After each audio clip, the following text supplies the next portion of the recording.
Hey, welcome in to another episode of Beyond Hiawatha. The miracle goes on. And I'm your host for this one, Billy Walker. Glad to have all of you in and very glad to have as my special guest, Pastor Reverend Dr. Dan Allen from Grace Brethren down in Ashland, Ohio. And Dan and I actually go way back. But Dan goes even a little further back on the whole Hiawatha staff spectrum and that kind of thing than I do. And so, Dan, it's Absolutely. great to have you in, and I appreciate you taking the time to be with us today. Thanks, Billy. Great to be with you. Lots of memories, man. When you start asking me questions, we're going back. Yeah, I'm going back a lot further than you are, but it's sweet memories. Yeah, Sweet memories. awesome. Well, and we want to touch on a few of those, and then just touch on where God has brought you since then, and what He's doing now in your life and that kind of thing. Sure. But yeah, just bring us up to speed a little bit, Dan. Maybe first memory or memories of Hiawatha Youth Camp, and I guess the other question would be is how did you land there? How did you wind up on the shores of Piatt at that point in time and a part of Hiawatha? Sure. Sure. I grew up as a kid there on the lake. So our summer times were spent at Piatt Lake. My grandfather had a cabin there. He was one of the real old timers. And then my dad built a cabin on the lake. And so, yeah, my summers were Piatt Lake. And so one of the cool things about it, and a big draw for my dad wanting to build a cabin up there, not just stay at my grandfather's place, was that, Hiawatha was always open to the kids running around the lake. They Yeah. could come to the sessions at night and hear the speakers.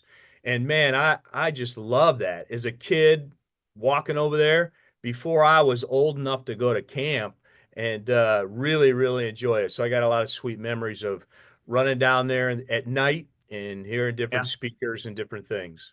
Yeah, and actually, your cabin, I think you could probably go the bridge route, and you weren't that far away Right. from the Miracle Building, but it would make for a bit of a dark walk back at night, I would think. Yeah. But hopefully, you Yeah. had a flashlight. Yeah. Absolutely. Yep.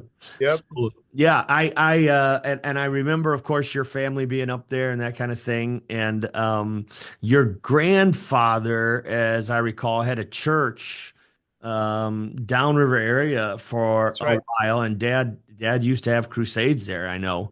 That's right. That's So right. Yep. that relationship goes back quite a ways. It's Um, crazy. but so you went from Laker to camper, I take it. Right. And then, Yeah. And that was kind of better late than never on the camper part. I would hang around, but then never signed up to be a camper. And so I'm not sure because your the dad campers was had real, more rules. huh? The Yeah. campers had more rules than the Lakers, right? Yeah, that's right. I'm not sure your dad was always real thrilled because I would hang around in the evenings and stuff, for the sessions. And there's a couple girls on staff that, I was interested in, had a relationship with or whatever. And so, I never really signed up as a camper, but then would hang around in the sessions in the evening.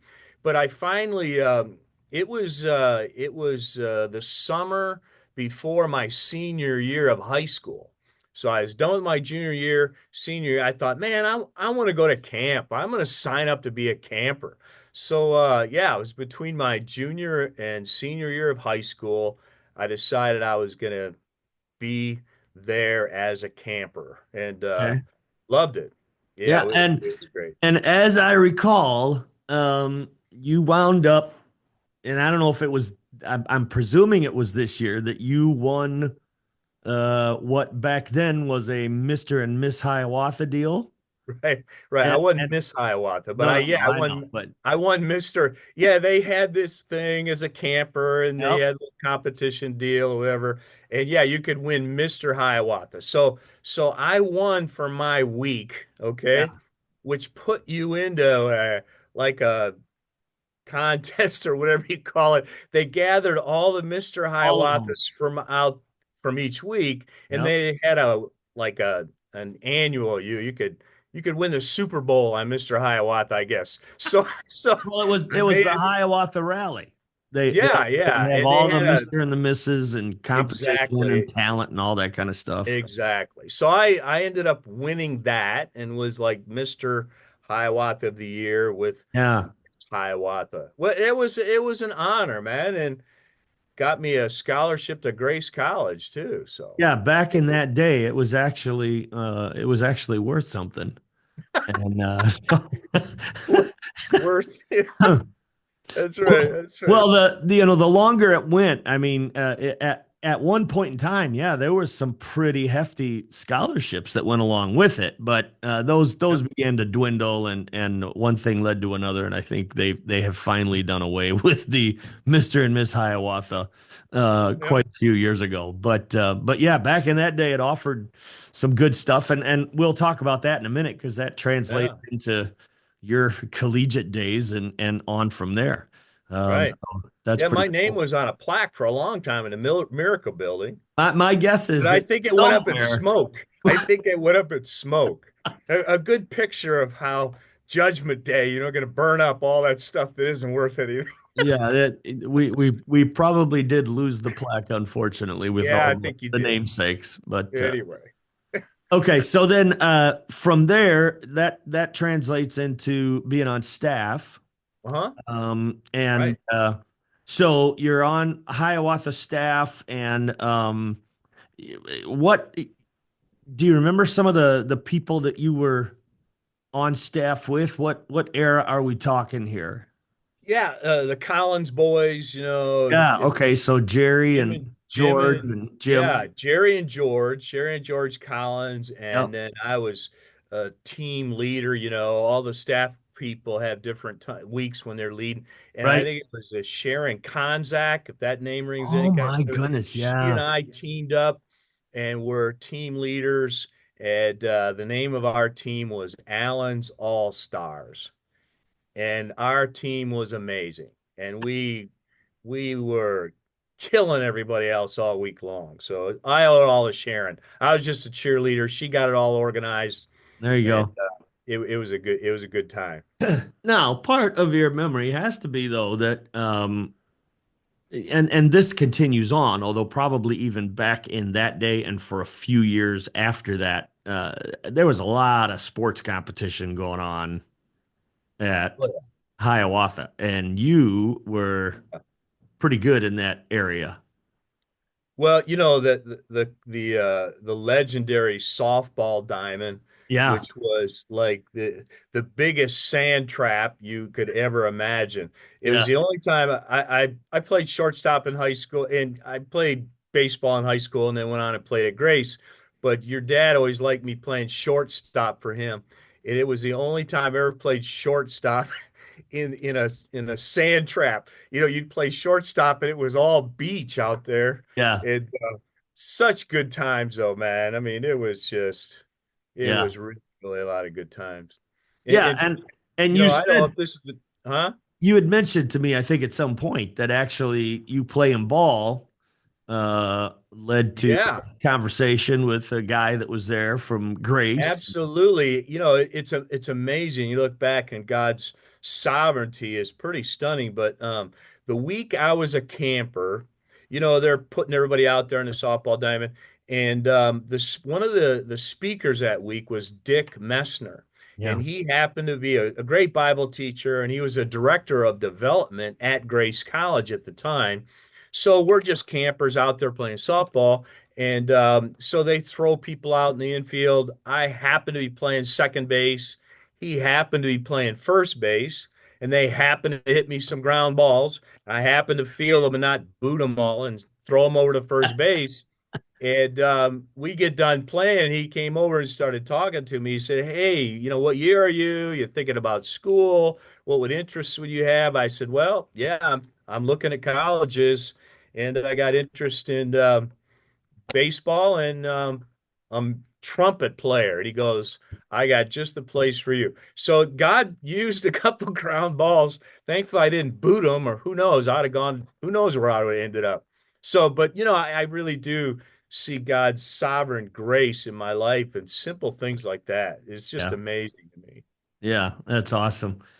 Who were some of the other speakers, Dan? Do you recall any just speakers, musicians? I don't know if the concerts were a thing back then or not, but do you recall Yeah, of that from when you were camping or when you were on staff, and who sure. might have made Oh a yeah, bigger impact? growing up, especially as I was a kid going over all the time, I used to love to. I want to know when Don Loney was going to be speaking. Yeah, I mean, I started coming when it was in the old tabernacle, wood floors and chairs. It was before they built the Miracle Building or anything. So I loved hearing Don Loney. He's yep, so funny, so yeah, hilarious, and different guys. And Chuck Ullman would play his trumpet and lead singing, sure, and that guy was larger than life. And that got me interested in playing the trumpet, which, and I was a double music major at Grace, and it was a part of Hmm. what God was using in my life, head me toward ministry. But man, yeah, those guys, the speakers, I always love the speakers, and frankly, you know, I always wanted to hear what your dad was speaking on Tuesday night and what he was speaking on Thursday night. Because God, I wanted to hear, your dad would do the same message every Tuesday for Yeah, all the campers. And then every Thursday he had a message for the campers each week. And God powerfully used him in my life. And yeah, so as a kid and up through, I wanted to hear what God had put on your dad's heart. yeah, yeah. Amen. Well, and that was the case for a lot of young people, and Tuesday night was always just one of those special evenings where Yeah. Dad knew he was going to give young people a chance to make some decisions and make some commitments and allow it to make a difference. And, Yeah. uh, Yeah. so so you go from Hiawatha to Grace College. Hmm. And I know we're still going back a few years, but just I bring still us. remember. My memory's not Oh that far. no, no, I know that, but I'm just saying it's a little bit of a Yep. history from there to where you are now, but just bring us Absolutely. up to speed as to where it went from there and what God's been doing in your life since those days. Oh, wow. Wow. Okay. Well, the whole Grace College thing really came out of You know, when I came back on staff, when I was on staff, it was right before I went to college. So I decided to go to Grace, and so I'm there. Your dad said I was a 1 year wonder or something. When come and be on staff, and I could only do it the 1 year between high school and college. But the thing was, every Thursday night, your dad gave this challenge every Thursday night. And I've sat there for 7 weeks. Yeah, Every Thursday night, he would say, "Hey, when it comes to full-time ministry, why don't you pursue full-time Christian ministry until God shuts the door?" yeah, And that was kind of a flip on the typical things I'd heard. It's like maybe God's calling you to this, but it was like you pursue full-time Christian ministry until he closes the door. And really, I mean, I heard it 7 times, Billy. yeah, And it was like every week I heard it, it was like I said, all right, I gave up a little bit more. And yeah, by the end of this summer, I just said, all right, Lord, I'm all in. I got no idea what I have to offer going into full-time ministry, but I will pursue it. I played the trumpet, and I'm like, I don't know what this all means, but whatever I got, I'm all in. And until you close the doors. And so that sent me to Grace College, and door after door opened, frankly, at mm, that point. I ended up in Alaska. The next summer, I spent in Alaska doing an internship at a church. I was a part of a traveling music group throughout Grace, and one thing led to another. And I ended up uh, going to Grace Seminary then for a year, and was on a number of ministry teams and leading teams. And it's just one thing after another saying, all right, Lord, this is my next step. And he opened up door after door after door after door. And so, yeah, I got out of seminary and spent 3 years in a church in Akron in the Akron area. And then I came in 1984 to this church in Ashland, Grace Church in Ashland, Yeah. as the youth pastor. And then I went 4 or 5 years as a youth pastor. Then I became the senior pastor. I was the lead pastor here for 32 years. And then about 3 years ago, I changed seats on the bus again. I'm still full time on staff because we went through a succession plan, and there's another lead pastor here, and I'm on staff. So I've been at this church for 40 years, 40, Unreal. and That's unreal. just absolutely pinch myself at God's grace Yeah. in my life. So that's kind of a little overview of my ministry life. And I've been involved in a million different things outside this local church, but the local church has always been a real heart and passion of mine. I really saw, I've been able to speak and travel around the world, literally around the world in different places, with you know doing ministry and missions, everything. But I really believe and had a firm commitment that, you do the Great Commission through the local church. And so the local church was really what I believe was God's heart to reach the world that way. And Yeah. so I've always had a heart for the local church. Well, and that was pretty strong commitment from the director at Hiawatha too, because he Yeah, was always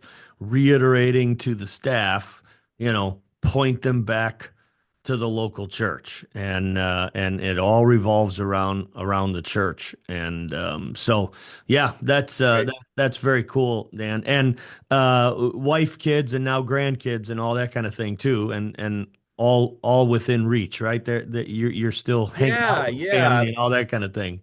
Yep. My wife, yeah, we've been through all kinds of craziness, right? Over the years, been married for 45 years, and yeah, it's sweet. She's still there, and I've had two kids. Yeah, They're both grown, and my daughter's married, got three grandkids living in town here. and one of And them served with us on staff at Hiawatha. that's right. That's right. That So my daughter did. yeah, Yep. Yep, she spent some time there. And she married a guy in town. It's crazy story there. I had a chance to lead this guy to Christ. And then he ends up marrying my daughter. uh, And they've got three kids, and they've got another baby in their house right now. They reached out, they were presented with a wild situation, a long story about a baby that mom's in prison, mm, and they're saying we'll take this baby in. So that's cool. And then wow. my son is married, has a grandson, and so he's living in Boston. He took the law route, and he is general counsel for a publicly traded company in out of Boston. And so yeah, and my kids both love Jesus, following the Lord, involved That's in a local awesome. church, and I'm just ecstatic about that. Yeah. It's me.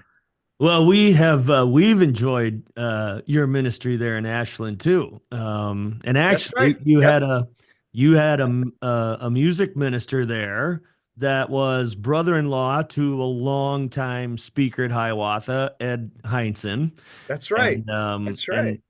through him, and then you, one voice, Craig and I and my wife got the chance to come down there, and we were with you a few times there. You Uh, were. It was great. Yep. yeah, and then we thoroughly enjoyed. I mean this seriously, Dan. We anytime we saw on the schedule that for the pastors conference the speaker was going to be Dan Allen, Mm. or for the Pilot Lake Bible Conference the speaker was going to be Dan Allen, we were pretty excited to know that you were coming, because we always enjoyed hearing you, and I know my brother Craig would reiterate that one of the first guys that he began listening to, just as far as messages and that kind of thing, Hmm. was Dan Allen, and so we have Uh, thoroughly enjoyed your ministry as not just an outgrowth from Hiawatha, but as part yeah. of what Hiawatha was doing. And Well, that was a joy and an honor and a thrill for me to be there. After the place and all the different speakers had shaped and so profoundly my life, to be able to be one of those people giving back was was great. yeah, It was fun. It's fun watching you guys grow up there, and yeah, good stuff. yeah, enjoyed it. I do recall too one time you were there for the pastors conference, and you were sitting at a table in the sweet shop with Okay. Jerry Collins. Yep. And of course, Jerry has left us way too early. And Yeah. I know that the plans are that one of these podcasts we're actually going to kind of dedicate to Jerry and his memory, because he meant a lot to Absolutely. a lot of people and a lot of Hiawatha alum. But you guys were having a conversation, and it was all about pastoring. Hmm. And I had just started being a pastor. Um, and that was not kind of like you, that was never on my agenda. And God had to graciously work in my life and work things out for me to step into that, but stepped into that position and still kind of feeling my way along. And you were having a conversation. I don't even remember the whole gist of the conversation, except you were talking pastoring, and you made the comment, I love being a pastor. Hmm. And then I asked you just kind of to, okay, pull that apart for me just a little bit and share a little bit more of that. And you did, and I don't know what about that conversation clicked with me, but something happened to where I've never forgotten it, Dan. Wow. And it's just, and Wow. I don't know if it was like something that um, gave me permission to Hmm. enjoy, ministry. I'm not Yeah. sure what it is, because, a lot of, I do remember that conversation because Jerry and I were just we were connecting and yeah, catching up on what we were each were doing, and we wanted to catch up because we were in it. We'd been on staff together. It's like, all yeah, right, man, we're neck deep in this. How's it going? What are you learning? What's God showing you? So it was great, and I think you came through and saw us. And, hey, sit down. yeah, And you're like, yeah. I definitely what am I interrupted getting your into? conversation. But yeah, and it was just like, hey, we'll give you the real thing, man. I mean, this is ministry, and Yeah, it's not all easy, but I absolutely wouldn't do anything else. And I still, man.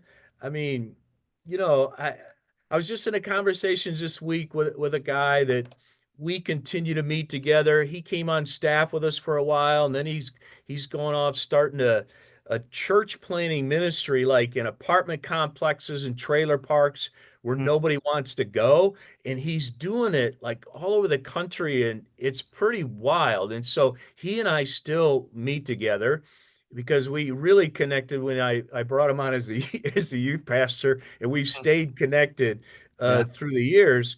And he said, Dan, I was just thinking it was 30 years ago when God really called me into ministry. And he was a salesman, happened to be uh, up in Detroit. They put him up in a hotel right there on the river, and he was getting ready to go into the auto show. And it was his whole career was opening up in front of him. And God said, "Nah, I got something better for you to do." wow, And I said to him, I says, I was just thinking it was 50 years ago when I was walking the grounds at Hiawatha, and God's going, okay, here we go. It was in 1975. And so the two of us were just talking this week, Wednesday. And I said, all right, you're looking back on 30 years. And this guy's been through it's crazy what he's been through. And you spend 50 years in ministry. It's crazy the ups and downs, in and outs, the pain and everything else. And yeah, I said, "Hey, are you glad you're doing it?" He's going, "Absolutely." mm, And I think that's what was coming out of us. It just bled out of Jerry and I. as we were talking to you as a younger guy sitting down at the table, it's like, man, I don't, I just pinch myself that God called me into this. Yes, it's hard. Yes, it about kills you and it takes a toll on your soul. But I mean, it has pressed me into a sweet intimacy and joy and satisfaction with Jesus. And Yeah. he's the king, man. He is the sovereign God of the universe, and I know him. Yeah. And ministry is what he used to just send me through the fire and burn off the garbage and shove me into his heart. And what a joy, man. What Yeah. what a what a joy that is. So Amen. yeah. Well, that conversation, as you can tell, I've never forgotten, and especially that phrase that you used. I love being a pastor because it was just kind of like, man, are you even allowed to say that? Yeah, I I know. don't know. I know some of the context. Some of the context we grew up around. It was yeah. You weren't allowed to like enjoy this as a Enjoy, right, right, right, right, you and know yeah, there's no doubt that deny it's yourself and take up your cross. yeah. I get it, Well, and that's but part of it. nobody There's no told doubt us about about it. the. You're But right, But right. we fail to realize that, last conversation Jesus has with his disciples, he talks about how he wants his joy to be in them and your joy to overflow. And it's There kind you of, go. Preach it. without Preach it. overflow and joy, nobody's going to be affected by this at all. Right. And And we would so, never survive. yeah, I There's no way I'd have survived, and you wouldn't have either. yeah, And you yeah. got it. It's That's all good. grace. It's all That's right. grace. So the name of your college and the name of your church sure fits because it That's it right. is the bottom line. You shared with me a story too, quite a while ago, actually, Dan. But I was reminded of it when we scheduled this a few years ago, and I mean, there's been a lot of water under the bridge with Hiawatha and location and all that kind of thing, Yep. but. Yeah. Um, God sovereignly used a special place for a really long time. And again, out of his grace, he's continuing to use Hiawatha. As I speak to you, most of the weeks for this coming summer are sold out, That's which terrific. is a Praise the rare, Lord, man. rare thing. But yeah, I think God is still using, camp ministry to make a Absolutely. difference. And Absolutely.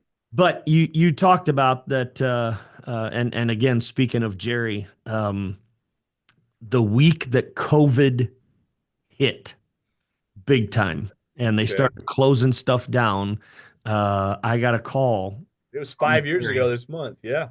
Yeah, You it got a is. call what? I got a call from Jerry, and he was calling to say, trying to get in touch with your brother, but the Miracle Building is not standing any longer. Oh, And really? he Wow. had Wow. just driven by and seen it, and one thing leads to another, and they gotta bring it all down. Basically, you Yeah. talked about the fact that a summer, either that summer or the summer thereafter, there's still a foundation. I think there's still a fireplace, Yep. but you talked about even after all these years, you head over to the grounds, you walk around, and well, I don't want to tell your story, Yeah. so just share that if you would. No, it was, yeah. I'll I'll try to do it without getting too choked up. Mm, Um, yeah, because I spent my whole life at the lake in the summer, yeah. and I was at Pilot Lake, and a couple years ago, um, I realized, okay, my time up here is winding down. Mm, I'm not going to take the cabins that my parents had or my in-laws had or whatever. So, and I thought, okay, my times of spending my vacation up at Pie Lake were coming to an end. And so I just wanted to walk around the lake and walk around the place and go, wow, and think about all the times God met me in significant ways in certain spots, whether it's back in the lagoon, mm. paddling back in the lagoon where a beaver dam was built. In fact, I Yeah. still that's crazy you bring this up, but I don't know if you notice over the back of my shoulder is a golf ball rack, but right above the golf ball rack, there's a branch sitting there. And it's a piece of wood that the beavers chewed to rebuild the dam back there. My And it goodness. was after all the people on the lake tried to blow it up. They dynamited that sucker and trying to blow it all up. And those beavers kept rebuilding it. And Yeah. I'm back there with my kayak, took a fresh piece of branch, and I brought it back because it's like, God, I want to be like these beavers. No Yeah. matter if the evil one comes and blows up the church or blows up whatever's happening, I'm going to keep chewing and keep building his church because that's what God's called me to do. So Yeah. that piece of thing sitting up there. So anyway, it was this summer, and it was pretty much the last summer. I didn't go up last summer. It was one of the last summers I was up there. And so I was walking around Hiawatha. I had to walk around the grounds there and on the softball diamond and walked by, it was a little rec hall now, but originally it was where those services were. It Sure. was it was the tabernacle where, as a kid, man, your dad would say, "Now spread out around these grounds and deal with God." Yeah. Whether and man, I remember walking outside and dealing with an attitude in my heart against my sister, a bitterness that could have grown and been nasty, and just dealing with that stuff, heart level stuff, and then walking around. Yeah, all that was left of the Miracle Building was a cement. It was just cement in the fireplace, Yeah. and that was it. And so I walked around down where the cement was, where the old worship center was, or wherever you called it. And then I sat there On and that looked at ledge. that fireplace, Yeah. because that's where I was sitting at the very end of the season Mm. in front of that fireplace. Your dad would gather the staff at the end of the year, and that's where I sat and said, "All right, God, I'm all in Yeah. with Amen. the ministry thing." So it was really there was a lot of profound times, and I was just overwhelmed by God's grace that He would reach down and grab a hold of a little kid and save him, and then He would reach down and say, "All right, I'm going to use you," Yeah. and it's pretty sweet. Yeah. And Amen. and those were sacred places. You're right. Hiawatha, God can move in a lot of different places, right? I mean, Abraham sets up an altar in the middle of who knows where because God met him there, right? And it becomes a sacred space. And that's what you're creating where you're meeting right now. And so whether it's at Piat Lake or wherever it is, you pray that God meets people in their lives and saves them and engages in their lives in a way that you go, hey, this is a sacred space for me right here. And the grounds at Hiawatha were that on multiple occasions for me. Yeah. I'm very Amen. grateful. Amen. Amen. Dan, that is awesome. I so appreciate you taking some time and sharing those memories with us, even Mhm. the recent ones. And it's interesting because the name that we of course have given this is um Beyond Hiawatha, but we they just kind of when they were putting things together, they wanted somehow the continuation of the miracle building and everything Oh, that was a part of. And so interesting. the subtitle is The Miracle Goes On. And man, your testimony is perfect example of that. So thank you for Cool. sharing it and just awesome what God is doing. Thank you for being a part of this podcast. And thank you for those of you that are listening. I hope you will continue to do that. There's a little button that you can hit to subscribe, and you'll be able to catch the upcoming episodes as we continue to kind of delve into the past, delve into the recent past, and talk with people who God's doing some wonderful work in and through. And so we hope you'll continue to join with us. And you can also check it out on the YouTube station. Hiawatha Youth Camp has one of those. And so go ahead and check it out, look it up. And if you've got young people that could stand to be with us this summer, man, we'd love to have them. Still got some spots available. So register your kids, and we look forward to a great summer to come. But thank you so much for listening. Again, Dan, thanks so much. And Thank you. God continue to bless you and your family. And to the rest of you that are listening, have yourselves a wonderful spring season ahead. All right. God bless. We will talk to you real soon.